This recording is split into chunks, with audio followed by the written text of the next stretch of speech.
morning, everyone. This is Julia from WHIT Radio, here with a special guest, Mr. P. My environmental teacher was supposed to come but couldn't make it, so I have a plan B. Good. Hey, Julie. Today we're going to talk about the top 4 main issues that people should really become aware of. They are climate changes affect our health, human overpopulation, air pollution, and water pollution. Now, to begin, climate changes are actually one of the most biggest problems we have, and many people are unaware. Mr. P, can you give us more info? Oh, sure, Julie.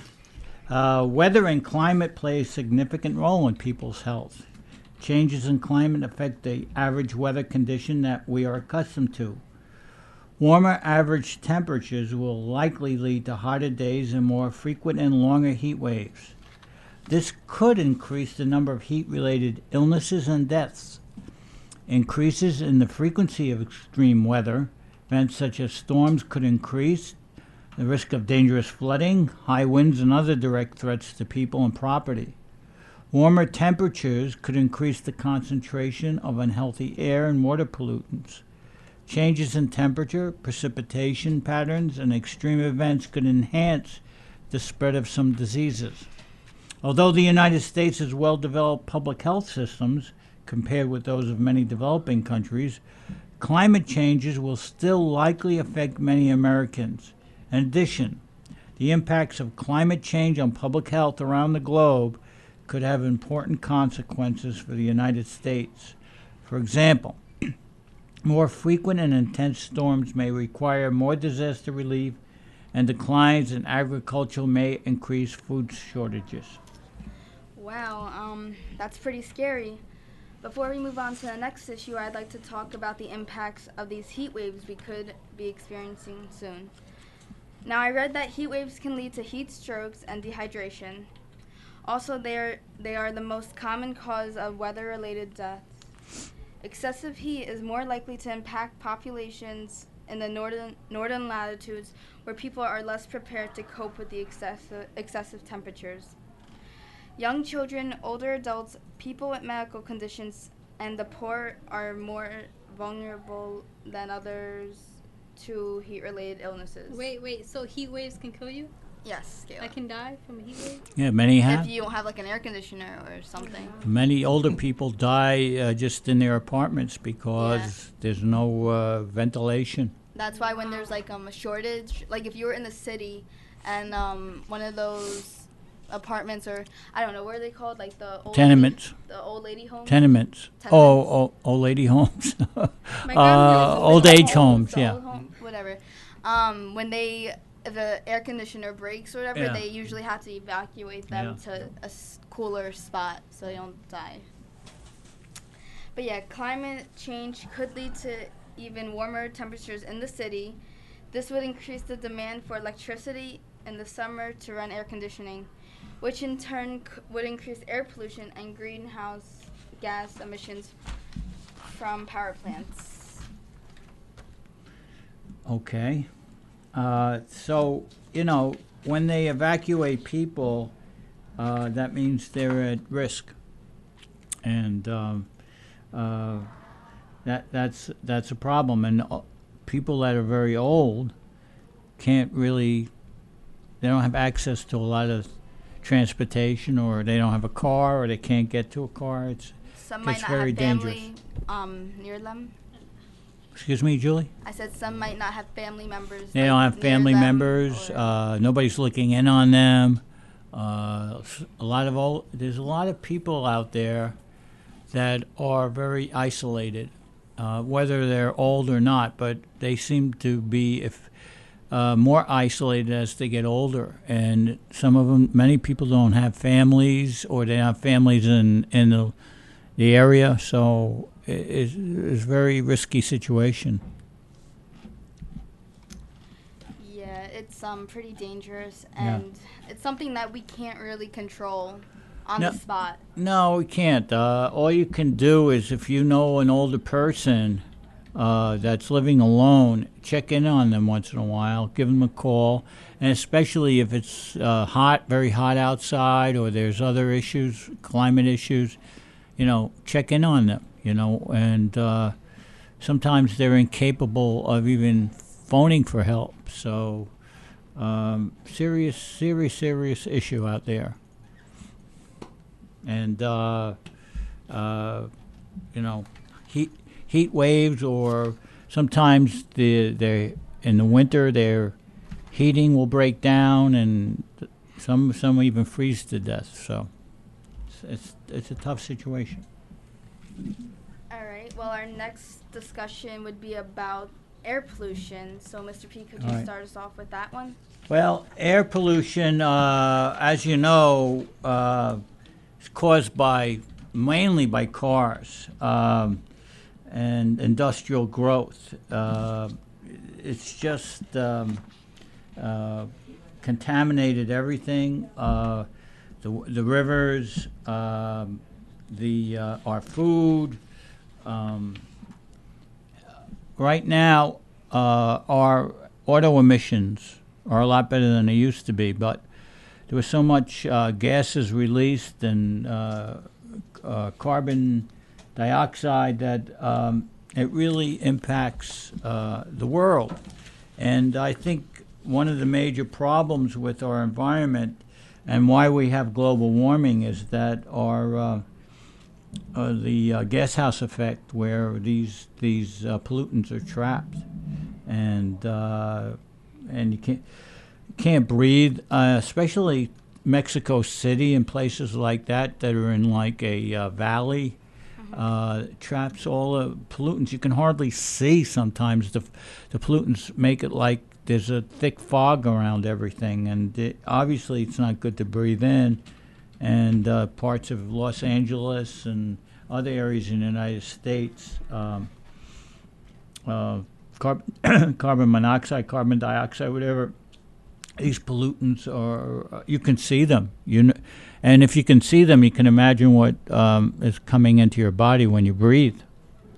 And once they're trapped, it heats up the earth. And if you've noticed, I think the Earth's temperature has risen dramatically in the last 10 years. And the polar ice caps are melting, and the oceans are getting larger and higher. And when I was growing up, and maybe Mr. DePiero, the winters were a lot colder with a lot more snow. Right now we have what we call mild winters. Once in a while we'll get a storm, but generally they're pretty mild. I mean, we used to get winters that for weeks would hover around 0 or 10 degrees. I mean, it was really freezing out there. Today, if you get a winter temperature of around 25, everybody's complaining that it's real cold. But believe me, I used to be a newspaper delivery boy when I was young, and I can't tell you how many times it was 0 or -2, and I was freezing. I couldn't even grab the papers. It was that cold, Luckily, sometimes my father would drive me around if it was super cold, but nothing like that today. Yeah, air pollution, both indoors and outdoors, poses health risks to to millions of Americans every day. Yeah. This also contributes to asthma, emphysema, heart disease, and other potentially life-threatening diseases or conditions. Yeah. Managing air pollution causes and defending successful safeguards like the Clean Air Act is critical to humans and the whole environment. It's good to know that there are people who are trying to protect us from all this pollution, but it's also sad to say that we also do contribute to the air pollution that's going around because of the factories and industries that release it. I read that in China, 5,000 of the country's biggest factories account for 3/5 of the industrial pollution. Publics don't really know that much about this, so that's why they've been hiding it pretty well. and also fossil fuel burning power plants and industrial facilities, motor vehicles generate excessive amount of smog. Yep. You know, every it's day, just, every day, Yeah, every day. constantly. Just So pumping it out. we could prevent, like, it's not all out of our control because we're the ones putting the pollution in the air, but mostly it's because of the whole making money situation. Like, factories need to run on, they need to release all this gas, and you can't really store it somewhere because it'll escape its air.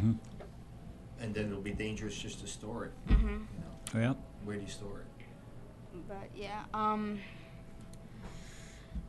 it is true that you know, there's just little things that we could do that can make a difference. It might not make a big effect right away, of course. It would take years, maybe even decades, to see a decent change, but it's worth a try if it's going to affect the next generation. It's one of those things that has to progress. Yeah. Keep going, getting better, getting cleaner and cleaner. You have to get Can't We cleaner. have stagnant. to get into the habits Yeah. of it. Many scientists believe that it's gone beyond correction.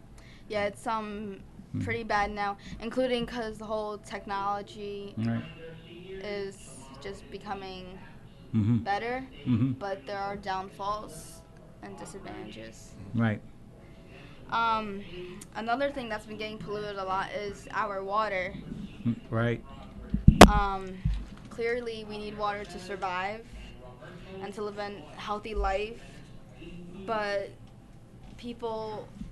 oil spills have been, coming along, and we throw our garbage in the water, and everything is just getting polluted. They say the next real scarcity of a product is water, clean drinking water. Yeah, it's being threatened. I wonder how we haven't ran out of water yet. I always think that because I drink so much water a day, and I feel bad because I'm taking away from pretty much everyone else who needs it. But Where are you? How much water do you drink a day? Oh my God, gallons. yeah, Gallons, huh? probably a good 2 gallons of water. Wow, Wow. it's a lot of water. Yeah, Why do you drink so much water? just so Cleans you out? yeah, that, and I need to stay hydrated for cheerleading, Right. so it's pretty essential. It just became like, before I used to do it to just become healthier, but it's been helping me a lot in other ways. Right. So You don't drink any soda or anything like no, that? I don't drink any soda. Nice. Very good. Yeah, I wasn't that big of a soda drinker to begin with, so it's okay. Well, that's a good habit. I wish I had Me too. had that habit, but I like lemonade. Yeah. The main source of freshwater pollution is pretty much untreated waste, dumping, industries not knowing what to do, Yeah. Industrial discharges, untreated waste, runoff from fields. Right? It's just, some of it may be by accident, but people do know what they're doing. Like, they don't think of the consequences. They only think of all the money that they're making now. But Right. soon that won't matter if we don't have water to survive Right, on. right. Fresh water is going to be a valuable resource. It might be even very competitive. People might be fighting over fresh drinking water in 10 or 20 years. I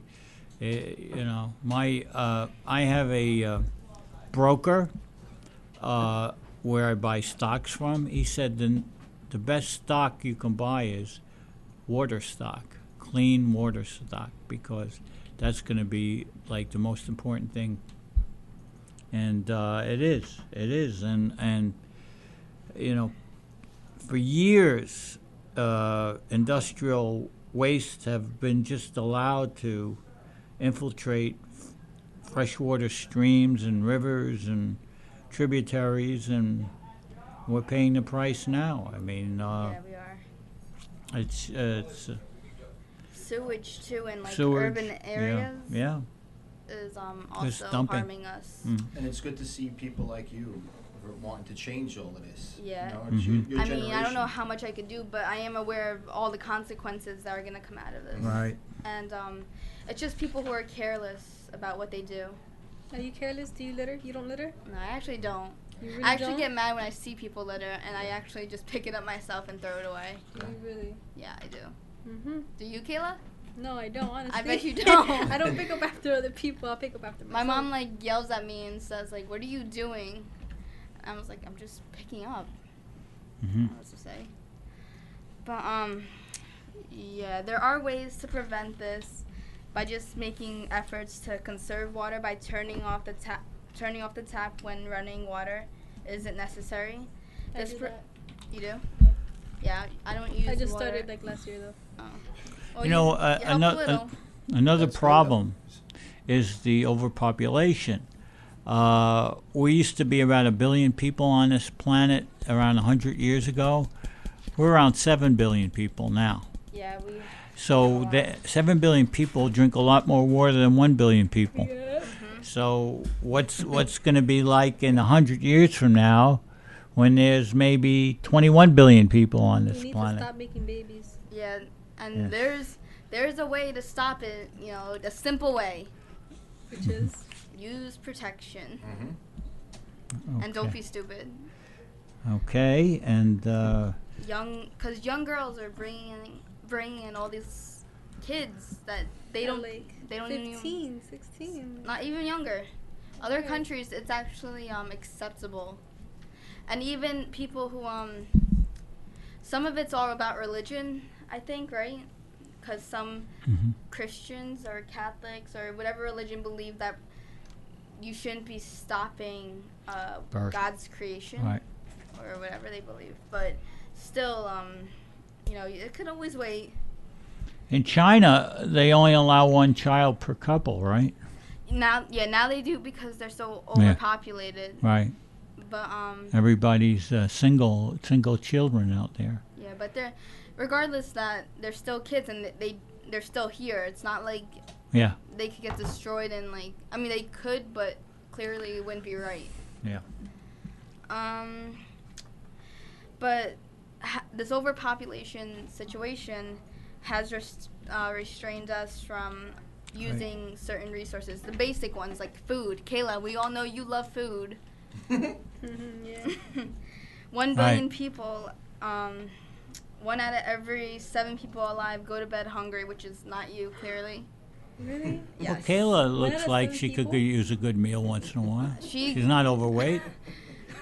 she eats eats- probably more than anything I've ever seen. And she probably runs a lot more. She than- runs. Yeah, She she uses it so up. she Yeah. doesn't need anything else. She's perfectly fine the way she is. Yeah. 25,000 people die of malnutrition Really? and hunger-related diseases. Per day? Yeah, every day. How many people? 25,000. Oh, 25,000. I thought you said 25 million. I said, well, Oh no. we wouldn't have much of a population then. And almost 18,000 of them are children who are under 5 years old. Right. Oh my god. It's terrible. So just, you know, be grateful for what you have. It's all because the way we produce and distribute food, there's It's just so unfair. many of us that production is just slowing down. Do you get it, Kayla? Yeah. I know you get it. We're in environmental together, so. You taking this class too, Kayla? Yeah. Okay. Well- Were you gonna say something, Mr. P? Well, I was just going to say that planet Earth is at risk. Yeah, it is. Planet Earth is at risk, and we've done so much damage to it that some of it can't be repaired. And I I don't think think- when I you're don't- seeing these extreme storms, that's a byproduct of what's happening on the Earth. You know, global warming or whatever, or pollutants. These storms are getting severe, a lot more flooding. Even Sandy. We never had a storm like Sandy. I don't not ever in remember a Jersey. storm like Sandy. Not in like Hudson County. I don't. No, I never including us. remember. We don't get anything normally, to be honest. Yeah. Nothing serious. But before I end the show, I want to mention the last basic product we all need that is gonna run short because of overpopulation, which is water. Right. Well, About 1 billion people lack access to sufficient water for consumption. Aquifers are being depleted faster than they could be replenished, which means that we're drinking too much water, to be honest. Or we're not even us, but there so many people, we have to share it with everyone else, and there just isn't enough. Like, we can't replace it fast enough for everyone. But yeah, this concludes the show. Thanks a lot, Mr. Payne, for joining. One last thing. It's a very good show, by the way. Thank you. And but I just want to say, what can we do? What can we do if you were going to tell our audience, people that are listening, what's some of the things they can do to help out? Honestly, just get some knowledge on this. Get educated. And take small steps. They don't even have to be a big one, but just take small steps to small help. Things, recycle, throw your garbage in the trash can. And tell people. Tell Your people. friends. Communicate, yeah. And if you see somebody throwing litter or throwing garbage into a river, let them know. Don't just Pick it up. hey, what are you doing? You know, we all have to live here. You know, we all have to share this planet. Yeah. So let people know that you want to live on a planet, a healthy planet, a planet that's going to be around for a while. So, well, thanks, Julie. Very informative show, and I'm glad that you did it, and hope our audience got something from it.